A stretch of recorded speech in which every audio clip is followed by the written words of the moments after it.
Ngamimana ndakuririmbira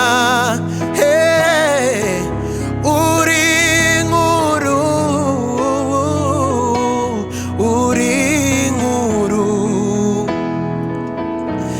Ngamimana ndakuririmbira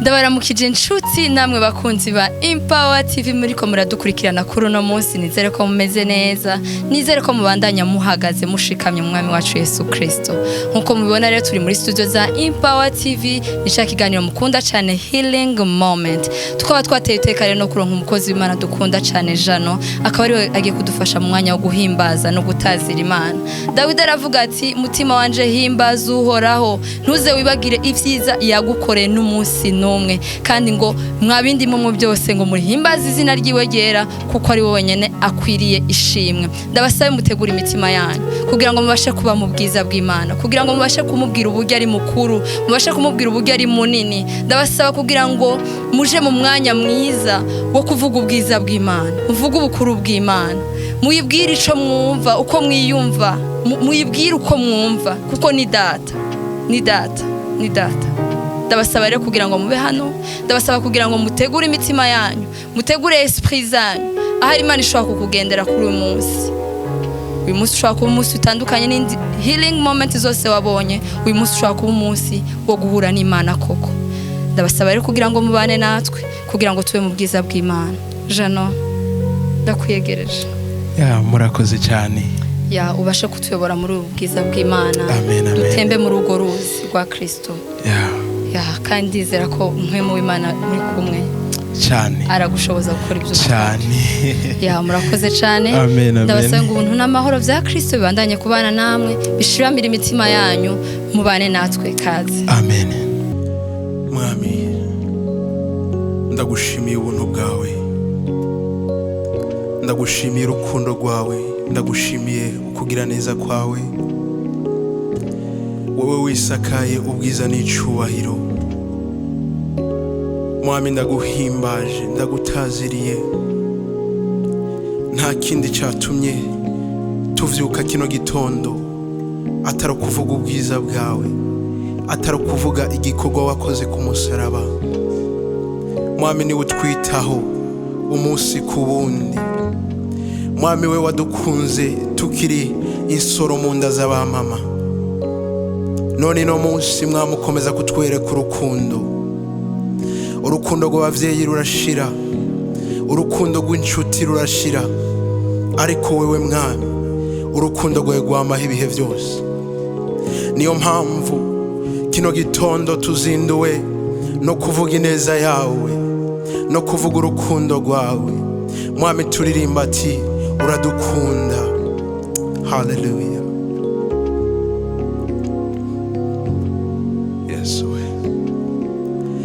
arankunda kandi anyitayeho umunsi ku wundi jewe ndamubona ntabwo ari byo numvanye abandi umunsi ku wundi jewe ndamubona arankunda kandi anyitayeho umunsi ku wundi jewe ndamubona ntabwo ari byo numvanye abandi oya umunsi ku wundi jewe ndamubona ndamubona anyitaho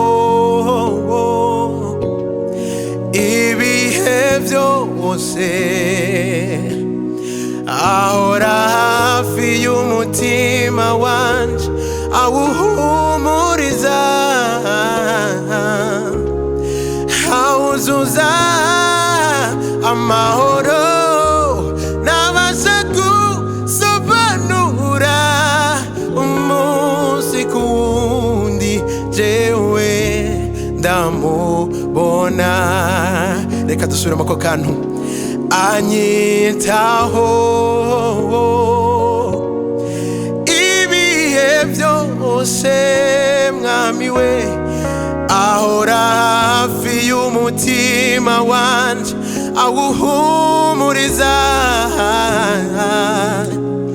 awuzuza amahoro nabasha gusobanura umunsi.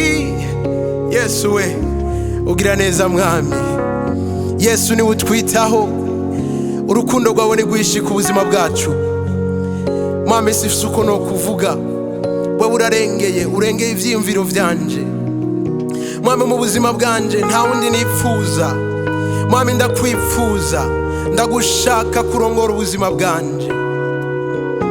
Hallelujah.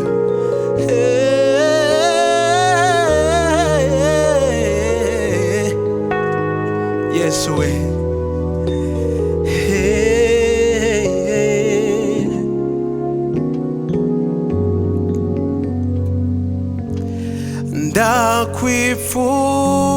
ndakwifuza, ndakwifuza, ndakwifuza mana yanje.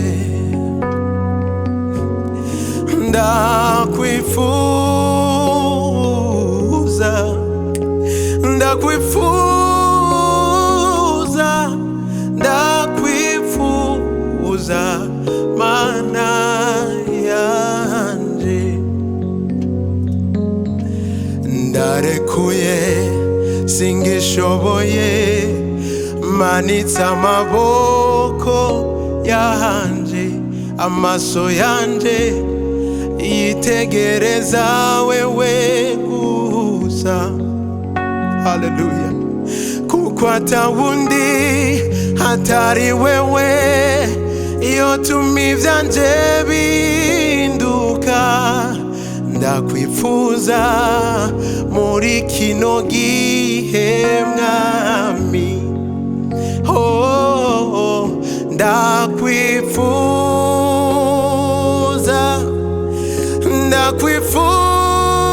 ndakwifuza, ndakwifuza mana yanje. Mwami niwe twifuza mu buzima bwacu mwami. Nunamurira amaso ku misozi, mbega ugutabagwa kwanje kovahe? Ni kuri wewe uhoraho waremye ijuru n'isi mwami. No kwizigira abantu bagahemuka, no kwizigira inshuti zigahemuka, ariko mwami muri kino gihe niwe nipfuza mu buzima bwanje. Reka turimbane kano nyene ati ndakwifuza.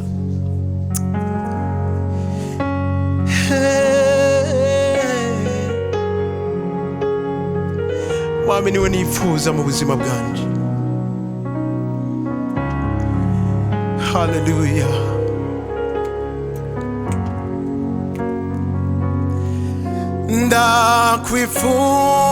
Ndakwifuza, ndakwifuza, ndakwifuza mana yanje. Mu buzima bwanje ndakwifuza, ndakwifuza, ndakwifuza mana yanje. Yesu gwaruka ruragukeneye. Ndakwifuza, ndakwifuza,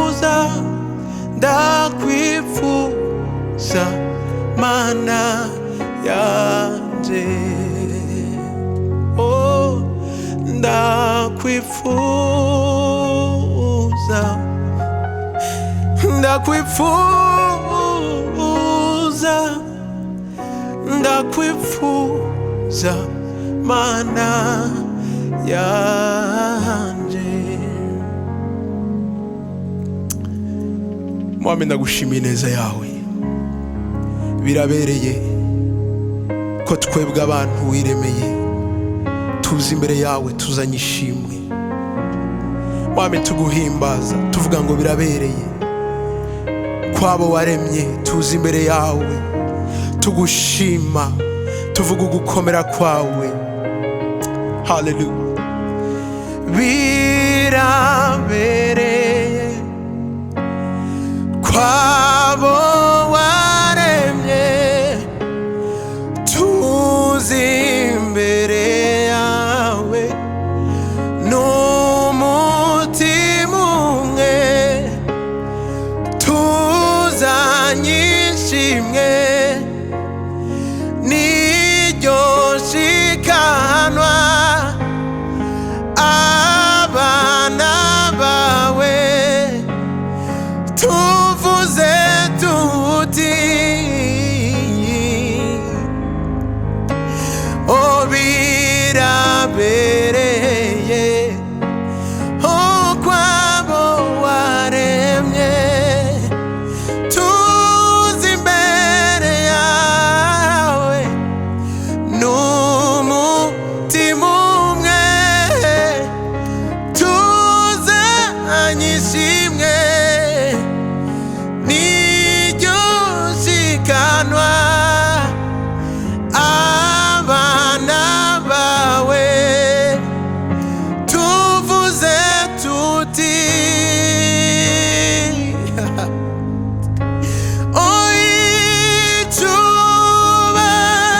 oicubahiro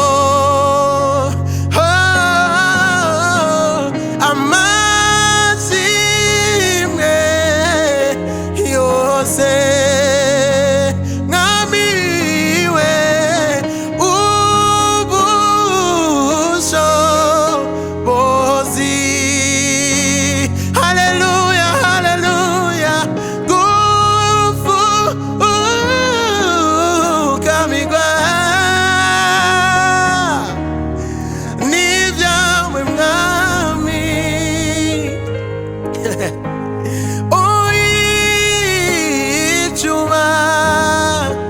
Oicubahiro. Haleluya. Amashimwe yose Yesu we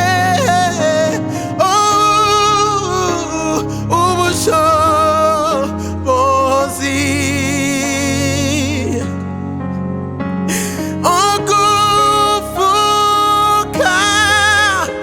ogufukamigwa Yesu we n'ivyawe mwami mana.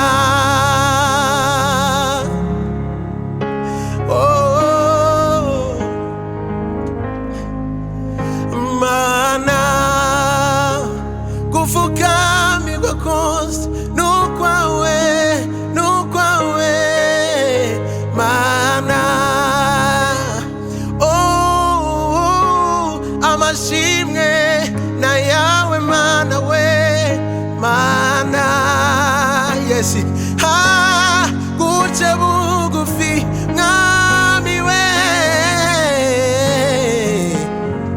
Yesu we n'ivyawe mwami. Icubahiro ni icawe, ishimwe ni iryawe mwami. Kino gitondo turi hano tuvuga ubukuru bwawe, turi hano tuvuga ivyo wakoze ku buzima bwacu mana. N'ivyawe mwami mana.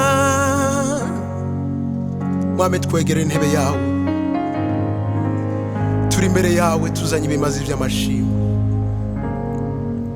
Nta kindi dufise atari amashimwe imbere yawe mwami. Ivyo ukora hejuru ubuzima bwacu birarengeye ubwenge bwacu, ntidufise ico twoguha mwami. Twahisemo kuzana amashimwe imbere yawe Mwami nituguhimbaza kubw'ivyo wakoze hejuru y'ubuzima bwacu, nituguhimbaza kuko ivyo witeguye kudukorera, ariko Mwami turaguhimbaza kuko icuri kirahambaye cyane. Yesu gira neza.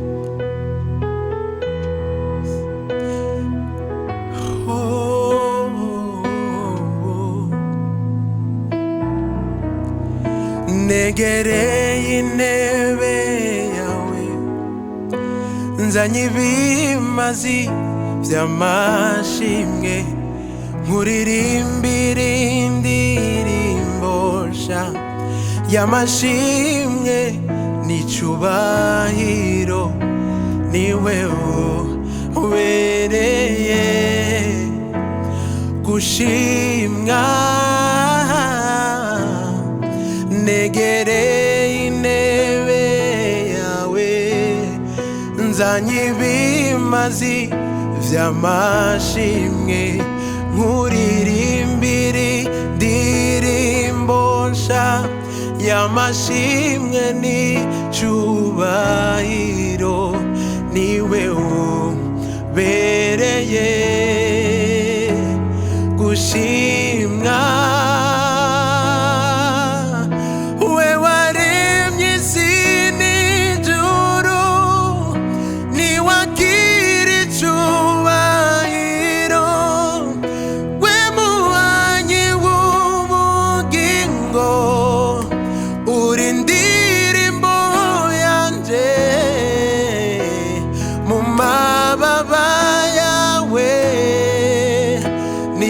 Shaka kwibera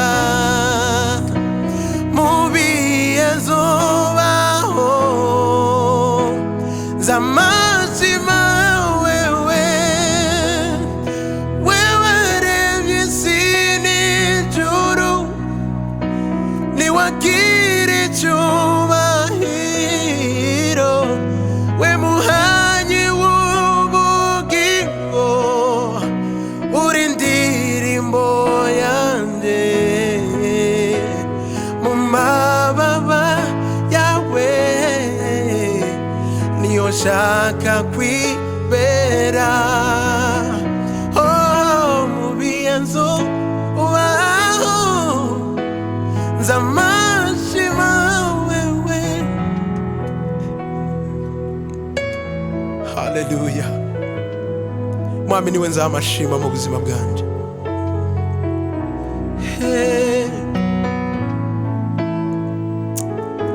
Mwami nama ntangazwa n'ivyo ukora.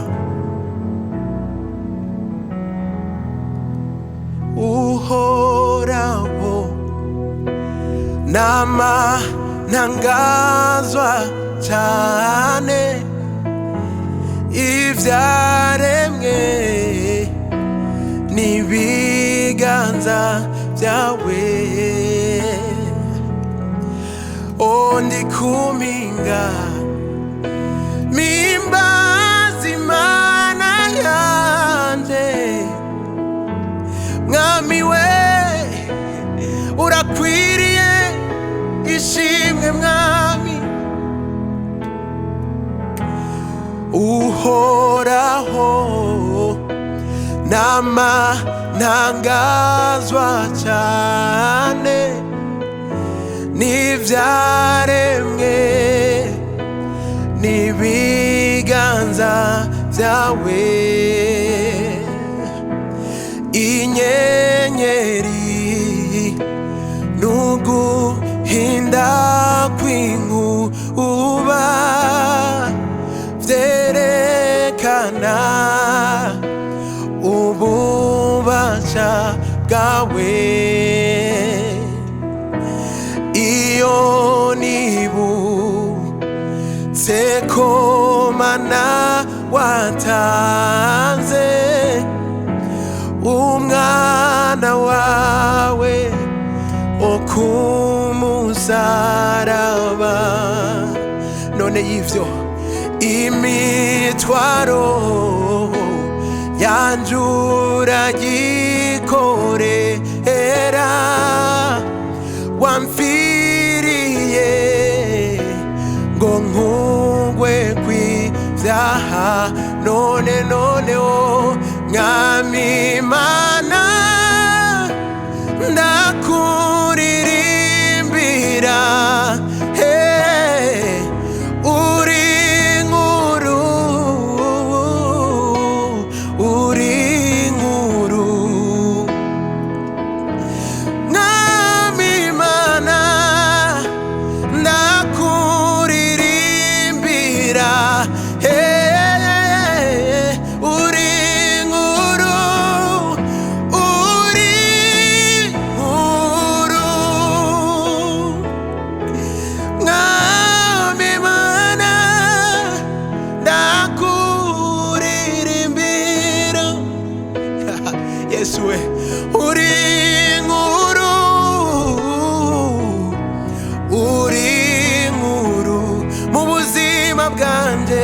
mwami mana ndakuririmbira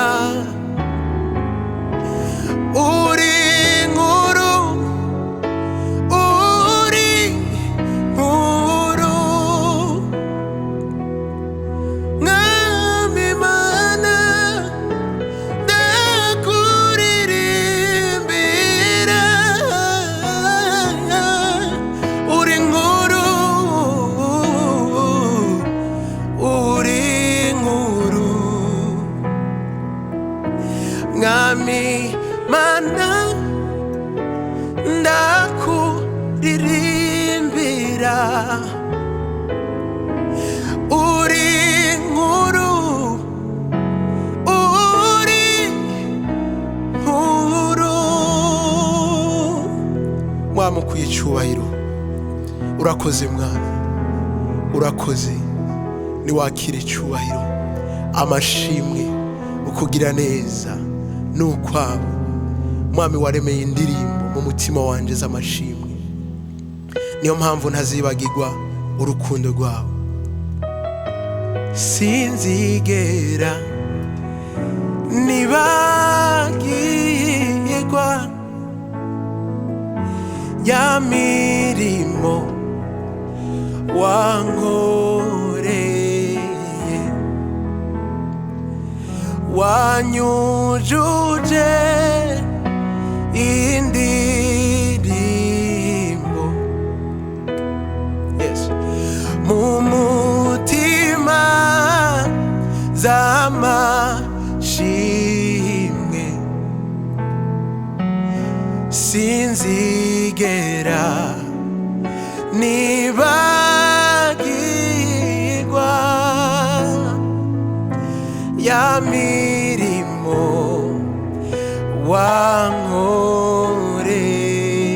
wankoreye urakoze Yesu kubw'igitondo cyiza waduhaye cyo guhimbaza mwami wakoze ukuye icyubahiro ukuye amashimwe turagushimiye mwami ibi bihe byo guhimbaza bikwiye kutubera ubuzima bwacu bikama bidudubiza biva muri twebwe Yesu ugira neza urakoze mwami amen.